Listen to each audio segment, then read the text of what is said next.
안녕하세요. 김보라입니다. 자, 오늘 외국인은 없었지만 기관이 매수하면서 양증시 모두 반등에 성공을 했습니다.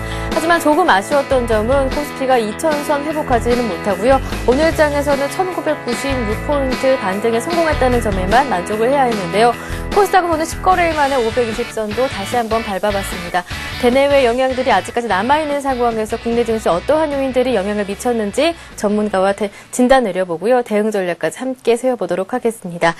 네, 주식 고수들의 똑소리 나는 투자 비법이 살아있는 대박클럽. 자, 오늘은 매주 화요일 함께 해주시는 분입니다. 전투개미 남상덕 센플러스 전문위원 모셨습니다. 안녕하세요. 네, 안녕하십니까. 네, 반갑습니다. 자, 오늘 장 분석부터 시작을 해봐야겠지요. 오늘 장은 아무래도 기관이 빛을 발한 장이었다, 이렇게 정리를 해보는 것이 좋겠습니다. 외국인들이요, 유가증권 시장에서 무려 4천억 원을 매도했음에도 불구하고 기관 쪽에서 매수하면서 결국 코스피도 반등에 성공을 했거든요. 업종별로도 봤을 때는 대부분의 업종들이 상승을 했는데 오늘 장 어떻게 보시는지요? 네, 오늘 그 새벽에 마감된 미국 증시는 유가 때문에 좀 하락을 했다라면 우리나라 증시는 유가 때문에 좀 상승을 한 그런 하루였습니다. 무슨 말이냐면은 이 유가가 최근에 이제 급등 때문에 좀 부담스러운 부분인데요. 사우디아라비아에 이어서 오펙의 산유국들이죠. 회원국들이죠. 사우디 말고 뭐 쿠웨이트라든가 나이지리아 그리고 아랍에미레이트 이런 나라들이 추가적으로 증산을 하겠다. 뭐 이런 얘기가 나오면서 소식이 들리면서 우리나라 증시는 좀 상승을 출발했는데요. 다만 외국인들의 매도가 좀 거세지게 나오면서 장중에 하락 반전하기도 하고 좀 우여곡절 속에 프로그램 매수가 뭐 1,900억 그리고 뭐 기관의 매수가 1,800억 정도 이렇게 유입이 되면서 상승으로 마감이 되었습니다. 장중에 저점 대비 10포인트 올랐고요. 장중 고점 대비 10포인트 빠지면서 이제 마감이 된 건데요. 특징을 본다라면은 거래소의 대형주들의 납법과대 대형주들의 반등이 나오고 있는 반면에 코스닥은 하나의 특징이죠. 테마주들의 움직임이 예전치 많지 않고 좀 강세가 좀 수그러드는 좀 와해되는 이런 분위기이기 때문에 시장의 분위기는 다소 유동적으로 코스닥과 거래소에 왔다 갔다 하는 이러한 좀 형국을 나타내주고 있다고 볼 수가 있겠습니다.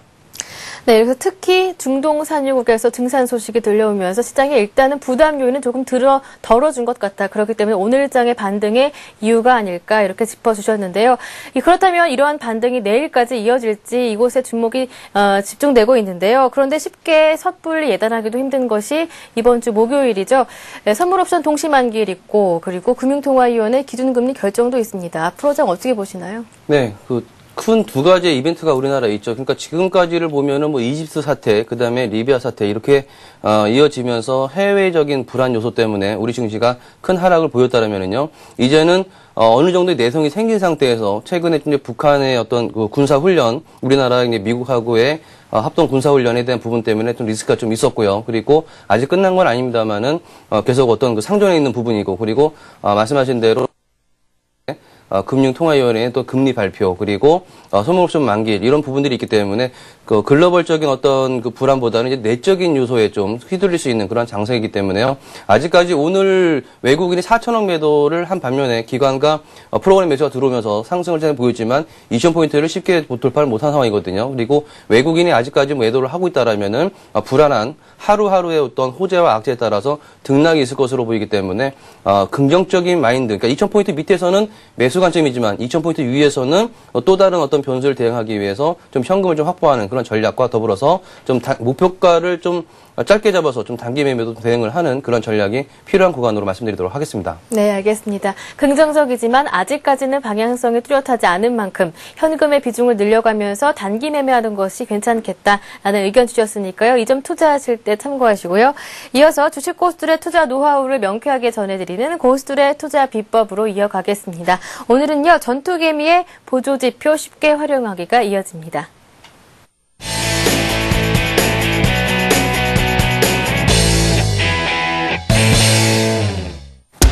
산전수전 이순신 장군의 전투지혜, 치밀한 가치 분석, 핵심 포트 고농도 압축, 반드시 승전고를 울린다. 전투개미의 보조지표 쉽게 활용하기, 지금부터 함께합니다. 네, 전투개미님의 보조지표 쉽게 활용하기 강의 들어보기 전에요. 여러분들 저희 프로그램 참여하실 수 있는 방법부터 알려드리겠습니다. 여러분들 갖고 계신 종목에 대한 고민 굉장히 많으실 텐데요. 오늘도 대박클럽 마찬가지로요. 강의 끝난 이후부터 실시간 종목 상담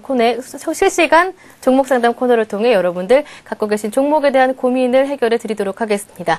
참여는 지금부터 해주시면 되는데요. 저희는 와글와글 게시판만을 통해서 여러분들 신청을 받고 있습니다. 와글와글 게시판은요. 샘플러스 홈페이지 안에 들어있으니까요. 이 점 참조하시고요. 지금부터 와글와글을 통해서 남겨주시면 되겠습니다. 네, 그리고 센TV에서 증권 전문가 방송을 하고 있다는 점 여러분 모두 알고 계시죠? 역시나 샘플러스 홈페이지를 통해서 보내드리고 있습니다. 시간대별로 들어오신다면 전문가들의 무료 방송 함께 하실 수 있으니까요.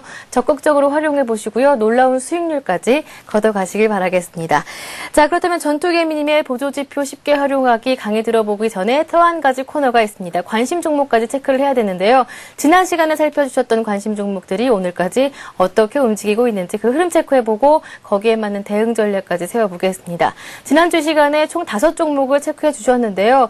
시장이 폭락장이 있었음에도 불구하고 이 5종목은 흐름이 양호했습니다. 네. 네, 이거 험난한 장 상황 속에서 그래도 그 손절매 종목이 2종목이 나왔고요. 그리고 목표가 도달, 그리고 목표가 추가 상승한 종목이 3종목이 나왔거든요.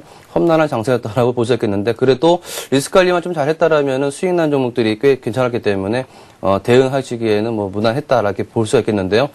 5개 종목 중에서 일단 그 하나금융지주부터 한번 차례차례 봐도록 하겠습니다. 하나금융지주의 흐름을 보시게 되면, 이 42,000원 라인에서 좀 바닥을 잡으면서 상승을 했던 걸 모습을 볼 수 있겠는데요. 증시가 폭락했던 것을 감안해 본다라면 이 하나금융지주는 굉장히 무딘 어떤 그 횡보 추세 이후에 어떤 리비아 사태도 좀 완화되는, 악재가 좀 완화되는 상황에서 좀 상승을 해 나가는 모습인데요. 목표가를 49,000원을 잡아드렸거든요. 그러니까 오늘 48,250원이 마감됐으니까 거의 목표가 도달을 하고 있죠. 그러니까 이 부분은 뭐 금융위원회에서 또 이제 그 금리 발표가 되면 또 추가적인 호재로 추가적인 상승을 할 것으로 보이는데요. 뭐 내일부터 분할 매도 나가신다라면은 편안한 수익 거둘 수 있을 것 같습니다. 대략 한 7.5%, 8% 정도 수익이 나오고 있네요. 자, 그 다음 종목은 BH 종목인데요. 이 BH 종목 같은 경우에도 흐름을 보시게 되면은 이 횡보의 모습이죠. 그러니까 장중에 잠깐 뭐 흔들리는 모습도 나오긴 했었습니다만, 이 단발적인 흔들림 속에서 다시 바로 반등이 나와주는 흐름, 상당히 강세의 흐름이 나와줬고요. 거래량도 증가되는 상황이기 때문에 추가적인 상승을 기대해 볼 수도 있겠습니다. 일단 목표가를 4,000원을 잡아드렸는데요. 오늘 기준으로 해서 뭐 10% 올라서 4,200원에 마감이 되었거든요. 이 종목 같은 경우에는 14%의 목표 달성, 그리고 20%의 추가 달성이 지금 수익이 나오고 있는데, 마찬가지로 추가적인 상승 나올 때마다 뭐 즐기시면서 분할 매도 하셔가지고 뭐 수익을 내시는 전략으로 보시면 되겠습니다. 자, 그 다음 종목은 SKC 종목인데요. 뭐 SKC 종목 같은 경우에도 보시면은 대형주들이 최근에 뭐 10%, 뭐 많이는 뭐 20%가량 하락했던 걸 감안해 본다라면은 뭐 견고한 어떤 그 박스권의 횡보의 움직임이 나오고 있는데, 다만 손절매를 좀 타이트하게 좀 잡아드리면서 손절매를 살짝 이탈하면서 4.5% 정도 또는 3% 정도의 손실이 발생됐습니다. 이 부분은 만약 보유하고 계신 분이라면은 좀 반등을 좀 더 기다리시면서 대략 44,000원까지는 한번 홀딩해 보셔서 수익 매도를 한번 해보시고요. 만약에 손절매를 하신 분이라면 최근 납폭가대 또 대형주들이 또 반등이 또 좋은 모습이거든요. 뭐 교체 매매를 한번 또 매매를 한번 생각을 해볼 필요 있을 것 같습니다. 자, 그 다음 종목은 삼익악기 종목인데요. 삼익악기 종목은 상당히 좀 아쉬움이 있습니다. 상당히 뭐 이집트 사태 또 그리고 리비아 사태에서도 잘 버텼었는데 막판에 좀 밀리면서 또 손절매 가격을 살짝 이탈하면서 자동 좀 제외가 되는 이런 모습인데요. 그러나 최근에 이 삼익악기가 중국 시장에 어떤 진출이 잘 되어서 피아노도 잘 팔리고 있고, 특히 국내에서는 뭐 기타가 없어서 못 팔 정도로 잘 팔리고 있는 상황이기 때문에, 또 최근에 실적 발표도 굉장히 좋게 나왔거든요. 2분기 실적도 굉장히 좋을 걸로 보입니다. 그래서 만약에 이 삼익악기를 보유하고 있는 분이라면 뭐 좀 더 기다려 볼 필요가 있을 것 같고요. 2월달 고점이 1,300원까지 좀 반등을 한번 기대해 볼 수 있겠고요. 그리고 만약 손절매를 만약에 했다 하더라도 만약에 5일선이 회복되는, 그러니까 1,240원 정도가 회복이 돼서 안정적인 모습이 보인다라면 다시 한번 재도전을 해볼 만한 그런 종목으로 말씀드리도록 하겠습니다. 자, 그 다음 종목은 아바코 종목인데요. 아바코 종목 같은 경우에는 뭐 지지난주에 이거 발굴한 종목들이 대부분 다 좀 견고한 어떤 지지력을 보이고 나서 어떤 시장의 리스크가 좀 완화되면서 상승을 이어나가는 모습인데요. 이 아바코 같은 경우에도 목표가가 19,000원을 제시해드렸는데 오늘 고가가 18,950원, 그러니까 목표가에서 50원 모자르게 좀 올라섰던 모습이거든요. 최근에 기관의 매수세도 잘 들어오는 상황이기 때문에 19,000원은 다시 도전을 할 것으로 보입니다. 따라서 오늘 그 매도를 하지 않았더라도 내일 모레 올라가준다라면 목표가 19,000원 정도면은 매도하셔서 한 대략 10% 정도의 수익 달성을 해보시기를 바라겠습니다. 네, 이렇게 해서 총 5종목에 대한 추가 대응 전략을 모두 세워보여드렸습니다. 이번에 강의 내용으로 들어가 보겠습니다. 전투기미님과 함께 다양한 보조지표들 어떻게 쉽게 활용하는지 배워보고 있는데요. 자, 오늘은 어떤 보조지표를 준비해 주셨나요? 네, 오늘 그 볼린저 밴드를 소개할까 합니다. 이 볼린저 밴드는 시세에서 파생된 좀 탄력을 가름할 수 있는 그런 지표거든요. 이 볼린저 밴드 같은 경우에는 여러분들이 매매하실 때 보면 저점이 어딜까, 고점이 어딜까, 대바닥은 어딜까, 대고점은 어딜까, 이런 부분에 상당히 많이 궁금증이 있죠. 근데 어떤 지표가 단기 고점 저점을 좀 찾아내 준다라면 상당히 편하게 매매를 하실 수 있겠죠. 그래서 그러한 부분에서 이 볼린저 밴드는 탄력성을 이용한 매수 매도를 하는 지표로 여러분들이 참고하신다라면 내가 이쯤이면 살 수 있는 권한이겠구나, 이쯤이면 매도할 수 있는 부분이겠구나를 쉽게 찾아주기 때문에 사용하시면 상당히 편하게 사용을 하실 수 있을 것 같습니다. 칠판을 좀 보시면서 설명을 드리도록 하겠는데요. 볼린저 밴드 같은 경우에는 여러분들이 이제 시세의 움직임이 이렇게 왔다 갔다 한다라면 볼린저 밴드 같은 경우에는 이 위에서 하나의 또 선이 하나 움직입니다. 이게 위에 상한선이고요. 그리고 중심에서 움직이는 중심선이 있고요. 밑에서 움직이는 하한선이 있습니다. 그러니까는 주가의 움직임이 하한선에 좀 오게 되면 하락의 확률보다는 반등을 할 확률이 높다라는 표시고요. 주가의 움직임이 상한선 중간에 오면은 더 올라가기보다는 좀 떨어질 수 있는 확률이 높다라는 것이죠. 이 부분은 변동성, 그러니까 종목마다 뭐 탄력은 다 다른데요. 이 볼린저 밴드 같은 경우에도 종목마다의 특성에 따라서 상한 밴드와 하한 밴드가 좀 다르게 나타납니다. 그러니까 종목이라든가 시장 지표를 거래소라든가 코스닥 지표도 이용할 수 있는 지표인데요. 만약에 이 상한 밴드를 상향 돌파하고 하한 밴드를 하향 돌파할 때는 대략 5% 정도가 나온다라고 그래요. 그러니까 대략 95% 정도는 이 상한선을 돌파하지 못하고 다시 내려오고 하한선을 하향 돌파하지 못하고 다시 올라오는 경우가 95%라는 거죠. 그러니까 100% 이 상한 밴드에 올라간다고 해서 무조건 고점이진 않습니다. 그리고 어떤 시세의 등락에 따라서 이 위의 상한 밴드와 하한 밴드는 이렇게 벌어지기도 하고 다시 이렇게 다물어지기도 하거든요. 변동성이 작아지면 이 볼린저 밴드가 좀 축소가 되고 변동성이 커지면 이 밴드가 확대되는 그런 모습인데 이걸 가지고도 예를 들어서 이 밴드의 움직임이 좁아지는 흐름을 보인다라면 조만간에 확대해져 나갈 확률이 높다. 이 확대해져 나간다는 것은 변동성이 커질 것을 암시하는 거기 때문에요. 경우에 따라서는 위로 올라가는 확률이 나올 수도 있고 아래로 내려가는 확률이 나올 수도 있는데 이 부분은 말씀드린 대로 하한 밴드에 도달하게 되면 반등에 대한 부분, 상한 밴드에 도달하게 되면 떨어지는 부분과 더불어서 중심 밴드가 있다고 그랬죠. 세 가지 선이 있는데 중심 밴드를 돌파할 때 또는 중심 밴드를 하향 돌파할 때가 바로 매수 매도. 그러니까 매수를 한번 정리를 해보죠.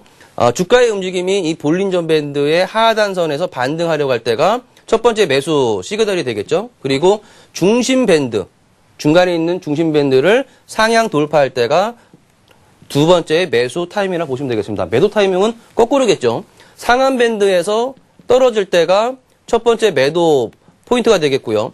그리고 중심 밴드를 하향 이탈할 때가 두 번째 매도 시그널이 되겠습니다. 이 원리를 가지고 여러분들이 매매를 판단을 해본다면 조금 더 편하게 매매 판단을 해볼 수 있다는 것이죠. 네, 이렇게 해서 조금 생소했는데요. 볼린저 밴드의 원리에 대해서 한번 쉽게 배워봤습니다. 이제는요, 쉽게 활용하는 방법까지 배워봐야겠죠. 종목으로 대입해 볼까요? 네, 일단 차트를요, 네. 그 볼린저 밴드를 좀 자세히 봐야 되니까요. 지금 네. 차트를 보면은 이동평균선이 이렇게 있는데 이동평균선을 다 제외를 일단 해보도록 하겠습니다. 좀 더 잘 보이게 해보도록 하겠는데요.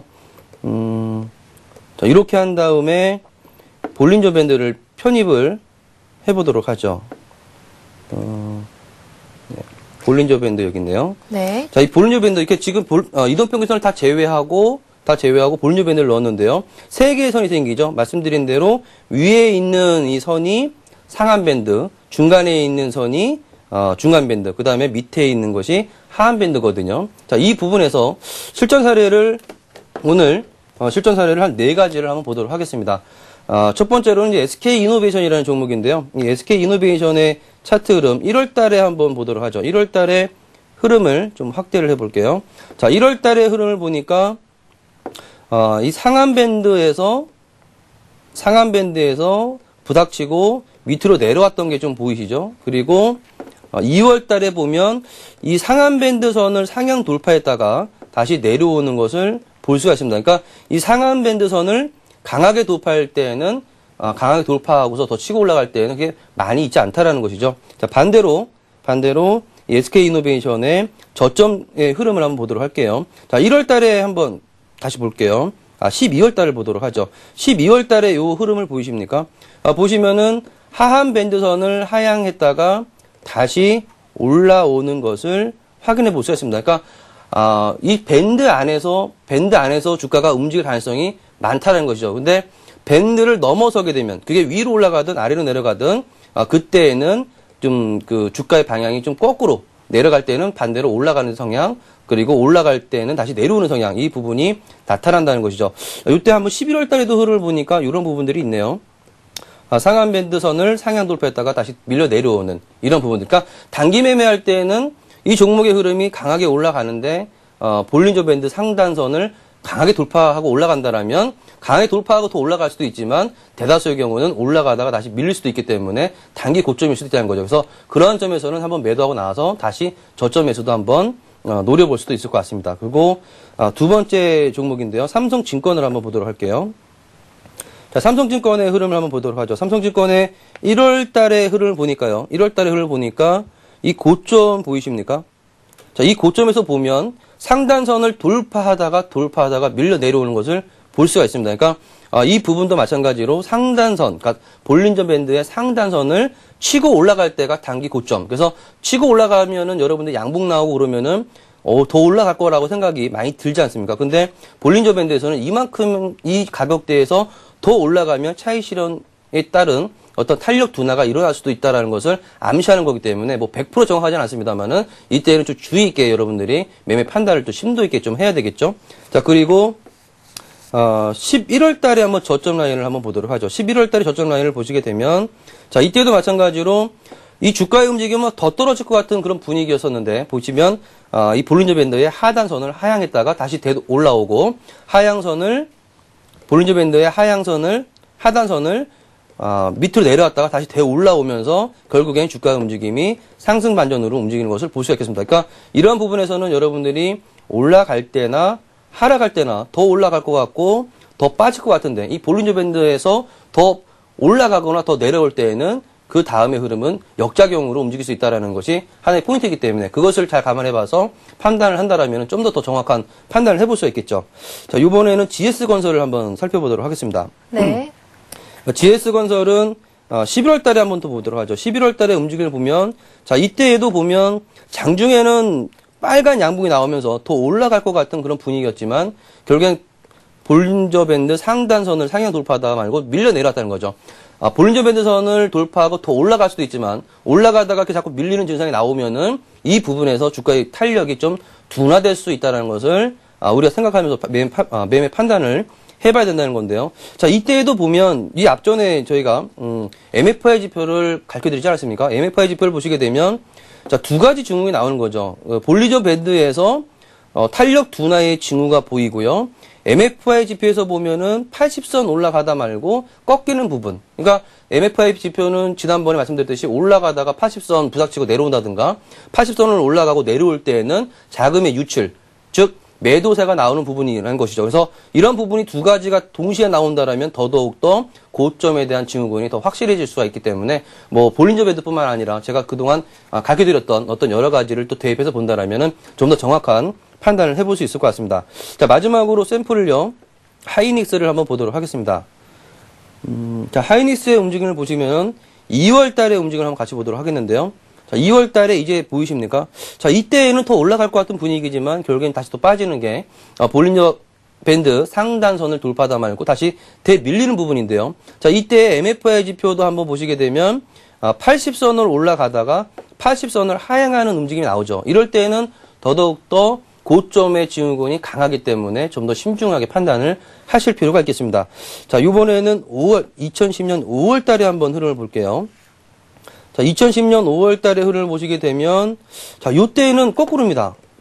볼린저 밴드의 하단선을 깨고 내려갔다가 다시 올라가고, 볼린저 밴드 하단선에서 지지받고 반등하고, 이러한 상승 반전형 캔들, 망치형이라고 그러죠. 망치형이 나오는 모습이고, 자, MFI 지표를 보시게 되면, 과매도권이죠. 침체 시기. MFI 지표 20선을 하향이 됐다가 다시 20선을 상향 돌파하면서 매수 시그널이 나오는 것을 볼 수가 있겠죠. 그래서 이러한 부분에서 볼린저 밴드에서도 매수 시그널이 나오고 MFI 지표에서도 매수 시그널이 나온다라면 더더욱 매수에 대한 어떤 단기 바닥에 대한 어떤 확실성이 좀 더 강해진다는 것이죠. 그래서 볼린저 밴드가 상당히 유용하지만 추가적으로 다른 지표들을 또 추가적으로 본다라면 좀 더 확실하게 매매 판단을 해볼 수 있다는 것을 포인트로 말씀드리도록 하겠습니다. 네, 이렇게 해서 전투개미의 보조지표 쉽게 활용하기, 오늘은요 볼린저 밴드 어떻게 활용하는지에 대해서 그 전략까지 배워봤습니다. 실전에서 보다 업그레이드된 매매하시는 데 도움이 됐길 바라겠습니다. 자, 이제는요 이와 관련을 해서 관심 종목까지 한번 체크를 해보겠습니다. 네, 볼린저 밴드를 이용해서 한 4가지 종목을 한번 발굴해 보도록 하겠는데요.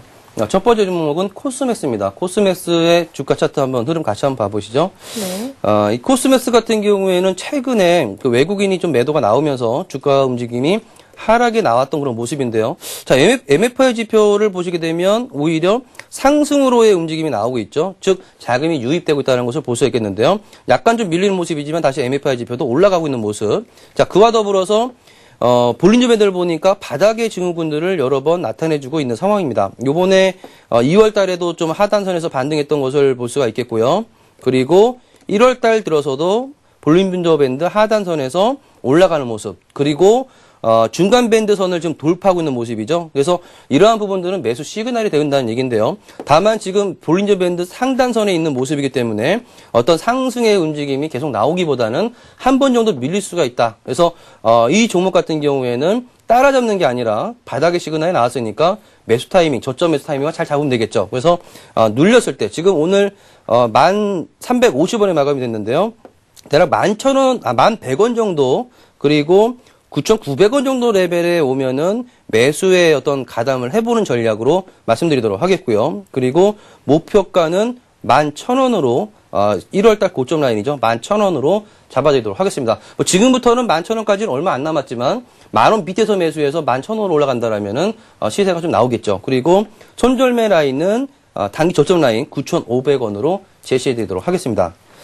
자, 그 다음 종목은 GS 종목인데요. 네. GS 종목을 보시게 되면은 한 번 정도 이 볼린저 밴드에서 2월 달에 저점 라인이 생겼죠. 그러니까 이때에는 이집트 사태가 마무리되면서 반등을 하려다가 다시 리비아 사태가 터지면서 다시 좀 하락을 한 그런 모습이었는데요.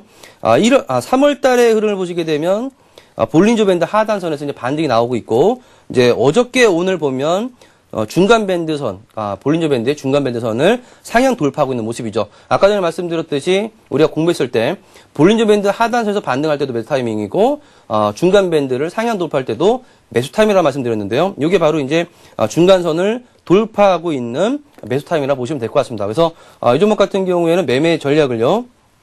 자, 지금 오늘 76,000원에 마감이 됐는데요. 오늘 이제 그 선물 옵션 망이라든가 금리 발표가 있으니까 계속 올라갈 때 따라잡기보다는 좀 눌림목에서의 매수가 원활할 걸로 판단됩니다. 따라서 따라가기보다는 더 오늘보다 낮은 가격 75,000원과 72,000원 사이에서의 분할 매수 전략, 그리고 손절매 라인은요 67,000원 라인, 그러니까 3월 달에 저점 라인 정도를 손절매 라인으로 하고요. 자, 목표가는 가격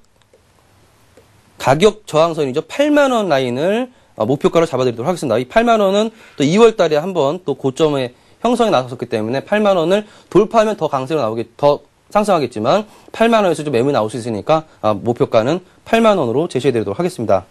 자, 그 다음 종목은 현대 그린 푸드인데요. 현대그린푸드 같은 경우는 최근에 또 기관도 매수가 잘 들어온 상황이기 때문에 수급도 상당히 좋은 상황이고, 오늘도 이렇게 보면은 4.4% 상당히 좋은 흐름이 나와줬거든요. 어저께 제가 새벽에 좀 발굴했던 종목인데, 좀 올라가는 부분에서 좀 아까워서 제가 일단 가지고 나왔습니다. 왜냐하면 뭐 따라가지 않고 좀 저점에 매수해놓으면 충분히 승산이 있는 종목으로 보이거든요. 자, 그래서 오늘 이제 11,700원에 마감이 됐는데요. 이 종목 같은 경우에도 보면은, 자, 1월 달에 한번 흐름을 보면, 1월 달 말에 보면, 볼린저 밴드 하단선에서 반등했던 모습이 나오고요. 1월 달 중순경에도 볼린저 밴드 하단선에서 반등하는 모습. 그리고 12월 달에 보면 볼린저 밴드를 하향 이탈했다가 다시 올라가는 그런 모습도 나왔던 것을 본다라면 이 볼린저 밴드가 상당히 잘 적용이 되는 종목이다라는 것이고요. 그리고 2월 달에도 보면 볼린저 상단선에서 좀 다시 횡보하는 모습, 올라가다가 좀 정체되는 모습인데요. 자, 그런 상황에서 오늘은 이 볼린저 밴드를 막 강하게 돌파하려는 모습이거든요. 이 둘 중에 하나겠죠. 볼린저 밴드 상단선을 돌파하고 막 올라가는 종목은 100% 중에, 그러니까 예를 들어서 10종목 중에 5종목밖에 없다는 얘기죠. 근데 그런 종목이 될지 아니면 역시 올라가다가 다시 되밀리는 정형적인 모습을 나타날지 뭐 이 둘 중에 하나입니다. 그래서 우리들의 매매 전략은 11,500원과 그리고 11,000원에서 분할 매수하는 전략으로 제시해드리도록 하겠고요. 너무 그냥 올라가 버리면 따라 들어가면 또 마음이 또 불안하니까 따라가지 않고 눌리면 매수하도록 하겠습니다. 그리고 손절매 라인은요, 1,500원으로 제시해드리도록 하겠습니다. 이 부분은 2월 달에 저점 라인이기도 하고요. 그리고 목표가는 12,500원으로 잡아드리도록 하겠습니다. 그래서 12,500원의 목표가, 그리고 매수는 11,500원에서 11,000원 이렇게 제시해드리도록 하겠고요. 자, 그리고 마지막 종목입니다. 메리츠 화재인데요. 아무래도 제가 봤을 때는 금리 인상 쪽이 많이 쏠리고 있는 상황이기 때문에, 만약 금리 인상이 이루어지면 보험이라든가 은행 이런 쪽에 좀 매수가 올 걸로 보이는데, 자, 그래서인지 이 메리츠 화재 같은 경우에도, 자, 2월 달에 보면은 볼린저 밴드 하단선을 살짝 이탈했다가, 뭐, 방금 말씀드린 대로요, 만약에 5%의 확률에 있는 종목이라면 볼린저 밴드 하단선을 이탈한 다음에 더 하락을 했을 텐데, 이 5%에 드는 게 아니라 95% 내의 확률에 드는 종목이라 보입니다. 그죠? 왜냐하면은 볼린저 밴드선 하단선을 하향 이탈했다가 다시 올라오는 그런 모습이 나왔다는 것이죠. 그래서 또 2월 달에 보면은 볼린저 밴드 선에서 지지 반등하는 모습이 나와주고 있고요. 자, 요번에는 볼린저 밴드 중간선을 상향 돌파하면서 좋은 흐름이 나오고 있기 때문에 매수하시기에 적당하다라고 보시겠는데, 매수 전략은 오늘 1050원에 마감됐는데요. 10,000원에서 9,800원 사이를 매수 구간으로 잡아드리고요. 목표가는 짧게 1,500원, 그리고 손절매는 9,500원으로 잡아드리도록 하겠습니다. 네, 이렇게 해서 전투개미님의 관심 종목 4종목 모두 담아봤습니다. 네, 오늘 일찍 끝났는데요. 강의가요. 이제 곧바로 실시간 종목 상담 코너로 이어가겠습니다. 여러분들 와글와글 게시판 통해서 남겨주신 종목들을 살펴드리는데요. 문자는 받지 않습니다. 오늘도요. 6162님, 8784님 휴대전화 번호 끝자리 이 두 분님께서 또 문자를 보내주셨는데요. 여기에 남겨주시면 안 되고요. 샘플러스 홈페이지 안에 들어오셔서요. 와글와글 게시판에 여러분 종목에 대한 사연을 남겨주시면 됩니다. 이 점 참고하시고요. 네, 가장 먼저 보내드릴 분은요, 아이디, 네, 승승장군님께서 보내주셨습니다. 한성기업을 매수하셨는데요. 한성기업을 12,500원에 매수하셨고, 비중이 20%입니다. 지금 손절매를 해야 하는지, 기다려야 하는지 궁금합니다. 라고 하신대요. 네, 한성기업을 12,500원에 매수하셨으면 좀 손실이 좀 있으신데요. 이 한성기업 같은 경우에는 이제 많이 좀 하락을 한 다음에 좀 반등이 나오려는 그런 모습이 나와주고 있거든요. 그래서 이 상황에서 최근에 뉴스를 보면 뭐 특별한 상황은 없습니다. 그래서 그러한 상황에서 좀 많이 하락했다는 것은 뭐 지수의 영향도 받았을 것이고요. 뭐 종목이 그동안 좀 침체됐던 그런 모습, 좀 많이 횡보하다가 횡보하는 이런 흐름 속에서 위로 올라가면 강세가 나오는데 빠지면은 좀 강하게 빠지죠. 단기간에 좀 반등이 바짝 나왔다가 크게 빠지는 모습이었는데, 이건 정형적인 흐름이라 볼 수 있겠거든요. 그 상황에서 빠진 만큼 빠진 상태에서 반등을 시도하고 있는 그런 모습이기 때문에 지금에서는 뭐 매도를 하시기보다는 좀 반등을 더 기다리시는 게 좋을 것 같은데요. 반등이 나오면은 이때 최근에 반등이 강하게 나왔을 때의 고점이 대략 12,500원 라인이거든요. 매수하신 단가입니다. 그러니까 그 정도까지는 좀 반등이 나올 것 같거든요. 오늘 고점도 보면은 11,950원. 그러니까 한 번 더 올라가면 두 번 더 올라가면 매수 단가가 살필 텐데, 매수 단가에 도달할 텐데요. 그러나 이 12,500원 위로 올라가기에는 좀 부담스러울 수 있는 그러한 구간이기 때문에 12,500원에서부터 13,000원 라인이 상당히 좀 두터운 저항선을 나타내주고 있거든요. 따라서 12,500원 또는 12,000원부터는 좀 분할 매도하셔가지고 리스크 관리를 좀 우선시 한 다음에 다시 한번 판단해 보시는 게 좋을 것 같습니다. 예전에 한번 우리가 배운 대로 MFI 지표를 한번 잠깐 보도록 할게요. 복습한다 생각하시고요. 자, 제가 가르쳐드린 대로 MFI 지표를 좀 보셨다라면, 자, 이러한 면에서 상당히 편했겠죠. MFI 지표가 요 바닥선을 좀 알리는 그런 부분이 나오죠. 20선을 하향했다가 다시 올라가는 모습, 자금이 유입이 되고 있는 것을 볼 수 있는데, 그러나 주가의 움직임은 하락하고 있지 않습니까? 주가가 하락하는 와중에 MFI 지표는 상향하고 있다. 이게 무슨 말이죠? 주가가 하락하는데도 불구하고 자금이 자꾸 들어오고 있다. 이거는 긍정적으로 보면서 상승 반전을 암시한다고 말씀드렸죠. 이 부분에서 추후에 보니까 강하게 상한가도 나오고 추가적인 상승도 나왔다는 것을 볼 수가 있거든요. 그래서 이러한 부분에서 또다시 주가의 흐름은 하락을 했는데, 이후에 이거 MFI 지표를 보니까 빠지지 않고 완만하게 상승을 하고 있는 모습이거든요. 자, 그러니까 주가는 빠졌지만 다시 또 대반등이 나오면서 올라가고 있는 것을 볼 수 있거든요. 그러니까 이런 부분에서는 MFI 지표가 꺾이지 않는다면 웬만해서는 다시 12,000원대로 회복할 가능성이 많다라고 이렇게 판단을 스스로도 한번 해보실 수 있을 것 같습니다. 그래서 MFI 지표도 한번 계속 복습하시면서 공부하시면 좋을 것 같습니다. 네, 알겠습니다. 이번에는요. 아이디 석근서님께서 보내주셨습니다. 대림산업을 매수하셨는데요. 98,700원에 매수하셨고요. 비중이 50%입니다. 비중도 만만치는 않은 수준인데요. 일단 매수를 요 근래 하셨다면 굉장히 잘하신 것 같아요. 네, 맞습니다. 최근에 이 건설주들이 급등락이 좀 나오고 있거든요. 낙폭과대에 따른 대반등, 그리고 반등하다가 좀 모멘텀이 좀 부족하니까 다시 또 빠지기도 하고 상당히 왔다 갔다 하고 있는 모습인데, 자, 그 중에서도 건설주가 큰 타격을 받았던 것은 이집트라든가 리비아 사태 때문에 상당히 더 큰 하락세를 보였거든요. 근데 재밌게도 대림산업 같은 경우에는 해외 수출에 대한 부분이 없습니다. 그러니까 억울하게 빠진 거죠. 사실 이 건설주가 더 많이 빠졌지 대형주들도 빠졌기 때문에 나만 억울하다고 할 수는 없습니다. 지수 자체가 폭락이었으니까요. 근데 반면에 어쨌든 그 중동에 대한 리스크는 없는 그 건설주라는 걸 참고하실 필요가 있겠고요. 자, 여기서도 한번 같이 한번 봐볼게요. 매수 참 잘하셨는데요. 볼린저 밴드선 오늘 배웠으니까 볼린저 밴드선에서의 저점 증후군들이 이렇게 나오는 것을 볼 수가 있고요. 그리고 중간 밴드선도 올라가니까 양봉의 크기가 좀 더 커지는 것을 볼 수 있겠고요. 그와 더불어서 MFI 지표가 이미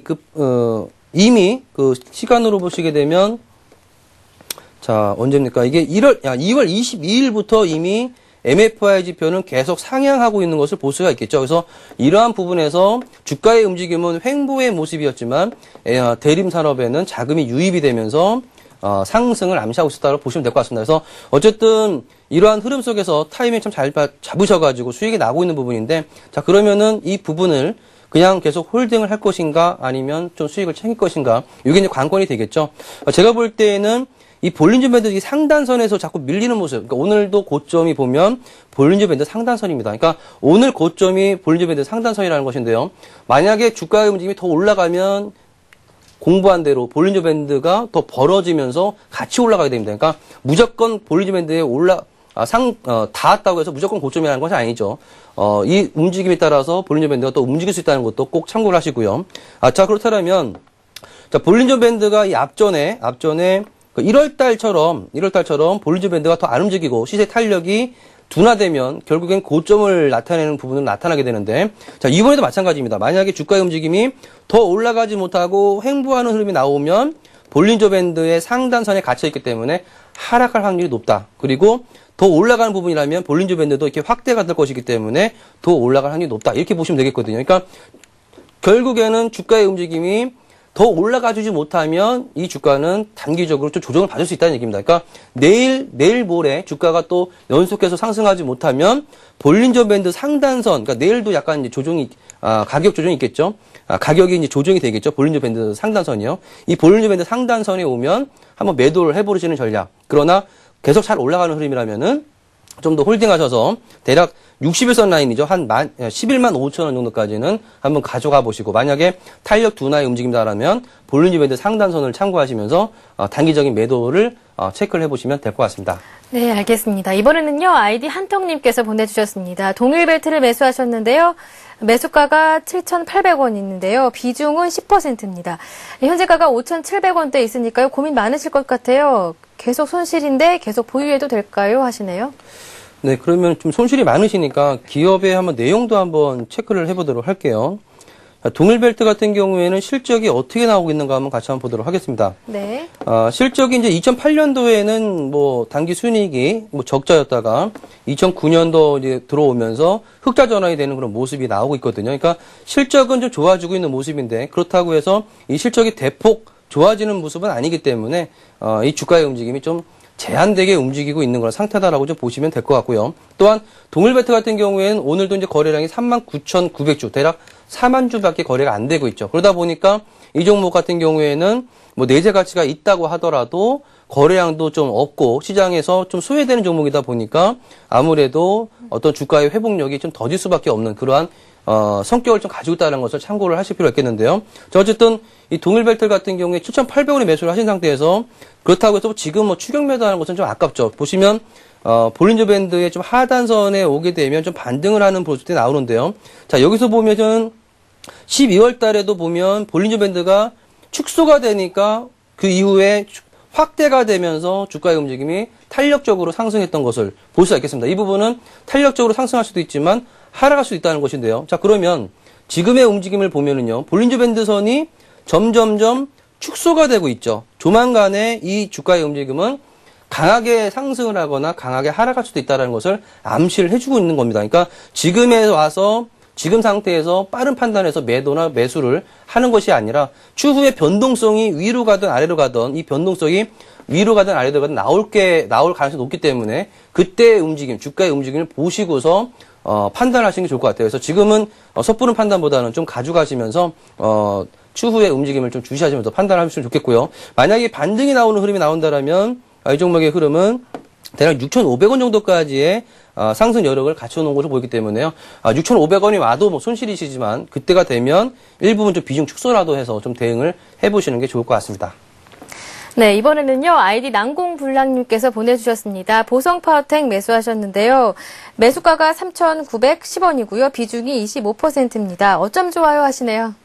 네. 네, 저도 어떻게 될지 모르겠습니다.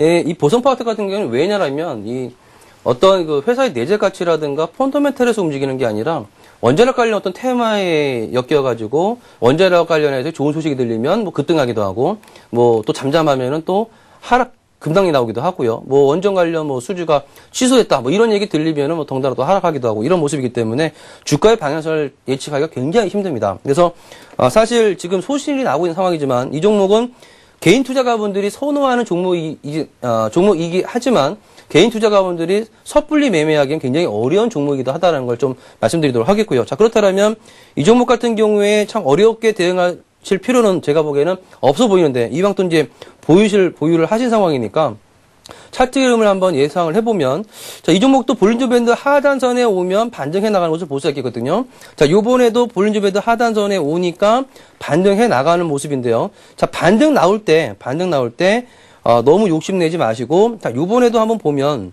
볼린저 밴드 선을 상향 돌파했다가 다시 돌아오는 모습을 볼 수 있겠죠. 그러니까 요번에 지금 흐름을 보면 상승하고 조정 보이고 좀 상승할 수 있는 그런 N차 패턴의 눌림목을 만들고 있는 모습이거든요. 자, 그러나 이번에도 볼린저 밴드 선을 상향 돌파했다가 다시 되밀릴 수도 있다는 것을 감안해 봤을 때 반등이 나오면 대략 3,700원 정도가 되면 일단 한번 매도해 보시는 게 좋을 것 같습니다. 네, 알겠습니다. 자, 이번에는요, 아이디가요, 올라가시오님께서 보내주셨습니다. 네, 세아베스티를 매수하셨는데요. 매수가가 대단합니다. 28,000원에 매수하셨고요. 비중이 10%입니다. 현재가가 세아베스틸이 41,000원대거든요. 굉장한 수익률이거든요. 네, 필명과 같이 잘 올라가는 것 같습니다. 네.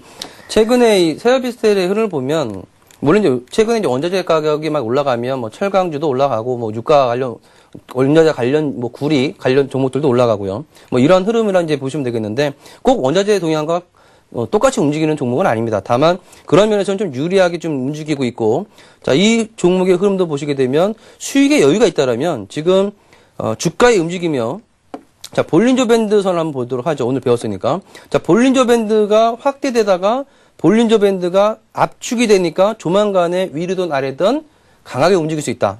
강하게 한번 움직이는 척 하다가 다시 되밀리는 그런 모습이었거든요. 지금도 볼린저 밴드 움직임은 압축이 되고 있는 상태라고 보입니다. 그래서 조만간에 이 종목도 위로든 아래로든 강하게 움직일 수 있다는 것을 암시를 하고 있는데, 이 볼린저 밴드가 이미 좀 확대가 좀 되고 있는 모습이죠. 그러니까 그 상태에서 하단선에 있으니까요. 볼린저 밴드 중심과 볼린저 밴드 하단선에 머물러 있는 상황이니까 좀 위태위태하다. 이것은 다시 볼린저 밴드를 모른다 하더라도 다시 한번 보시면 이 박스권이라고 할 수 있죠. 이 박스권의 하단선에 와 있기 때문에 여러분 아시죠? 이 박스권의 하단선이 무너지면 강하게 하락하고요. 박스권의 상단선을 상향 돌파하면 강하게 상향 돌파하는 것을 우리가 알 수 있죠. 배웠죠. 그러니까 이런 부분에서 좀 약간 위험하다. 그래서 지금 수익 많이 나고 있어서 좀 더 여유 있게 좀 대응을 하셔야 되지만, 만약에 박스권 하단선이죠. 저점 라인 4만 원이 깨지면 일단은 수익을 내신 다음에 다시 한번 판단해 보시는 게 좋겠고요. 다행히 4만 원이 깨지지 않고 반등 나온다라면 대략 4만 6천 원 정도 되면 그때는 비중 축소라도 대응을 해보시는 게 좋을 것 같습니다. 네, 이번에는요, 아이디 피튀김님께서 종목 상담은 아니고요 라고 남겨주셨는데요. 종목 상담 아니어도 괜찮습니다. 남상덕 전문가님이 관심 종목 추천해 주셔서 지난주에 매수를 같이 하셨대요. 그런데 장중에 목표가나 손절가가 도달하면 매수나 매도해야 하는 건가요? 종가로만 대응해야 하는 건가요? 궁금합니다 라고 하시네요. 네, 항상 이게 귀에 걸면 귀걸이, 코에 걸면 코걸이입니다. 종가를 보다가 득이 되는 경우도 있고 독이 되는 경우도 있고요. 장중에 그 가격으로 대응을 했을 때 또 독이 되기도 하고, 그리고 좋을 때도 있고 나쁠 때도 있다는 얘기죠. 그러니까 이게 뭐냐라면 나만의 어떤 기준을 가지고 하는 건데요. 꼭 어떤 기준으로만 한다는 것은 없습니다. 저는 이 주식시장이라는 것은 굉장히 유유부단하게 여러 가지 어떤 변수를 가지고 움직이기 때문에 한 가지로만 대응하면 실패한다의 개념이거든요. 원칙을 지키는 것도 중요하다. 이건 굉장히 많이 배운 얘기입니다만, 시장이 워낙에 최근에 리비아 사태, 이입 사태에서 폭락을 하고 있는데 그 상태에서 종가만 기다려서 확인하고서 내가 매매하겠다. 이건 좀 바람직하지 않겠죠. 반면에 장 상황이 굉장히 좋은 흐름을 보이고 있는 상태에서 잠시 밀리는 종목이 나온다 하더라도 밀렸다가 다시 반등하는 경우도 많이 있거든요. 그러니까 장 상황에 따라서 종가를 기준, 그러니까 장이 좀 좋으면 종가 기준으로 대응하는 게 좀 더 유리하고요. 장 상황이 굉장히 급속도로 빠르게 올라가든 빠르게 내려가든 이런 흐름이라면 장중에 어떤 가격을 대응을 하시는 게 더 유리할 가능성이 높다라고 말씀드리도록 하겠습니다. 네, 알겠습니다. 이번에는요, 아이디 용용님께서 보내주셨습니다. GS 건설 때문에 답답해 죽겠습니다 라고 하시는데요. 11만 6천 원에 매수하셨고요. 40% 비중 갖고 계십니다. 내려갈 때는 쭉쭉 내려가더니 지금은 느릿느릿 거리고 있다고 고민이 많으시다고 하는데요. 용용님께서 죽겠다고 하시네요. 네, 건설주는 아까 말씀드린 대로 이 리비아 사태 때문에 상당히 좀 상대적으로 대형주 중에서도 많이 빠진 상태입니다. 뉴스나 어떤 분석 자료를 보게 되면 건설주들 어떤 리비아 사태라든가 이입 사태 이런 부분에서 큰 타격 없다 이런 얘기가 나오고 있지만, 사실상 만약에 잘못되면 그동안 투자했던 거 날려버리면 영업이익률 1%라도 몇백억이 됐던 몇십억이 됐던 그냥 돈이 없어질 수도 있는 거거든요. 그것은 큰 건 아니지만 어쨌든 간에 기업의 입장에서 보면은 좋은 건 아니죠. 악재는 악재라는 것이죠. 그래서 악재는 악재인데 좀 작은 악재이다 이라고 해서 무모해서 가려고 하지만, 이 부분이 건설주의 전반적인 악재이기 때문에 쉽게 돌리고 있지 못하는 것이거든요. 또한 이런 부분들이 아직 리비아 사태에서 마무리가 될지 더 확대되어 나갈지 불똥이 옆으로 튀어나갈지 모르는 상황이기 때문에 항상 이 주식이라는 것은, 증시라는 것은 불확실성이 가장 악재인 것이죠. 그래서 그러한 부분을 감안해 본다라면, 물론 악재 요소가 작지만 불안전한 요소가 있기 때문에 반등에 대한 부분이 좀 더디다라고 보시면 되겠고요. 한편으로는 주택 가격의 어떤 반전이 있기 때문에 또 좋은 점도 있습니다. 그래서 최근에 이러한 낙폭과되는 어떤 리비아 사태가 좀 어느 정도 좋게 마무리가 된다라면은 빠르게 회복될 수도 있는 상황이기 때문에 지금 반등이 나오는 부분이 좀 더딘다 하더라도 만약에 좀 큰 소실이 있다라면 건설주는 좀 가져가시는 전략이 좋겠고요.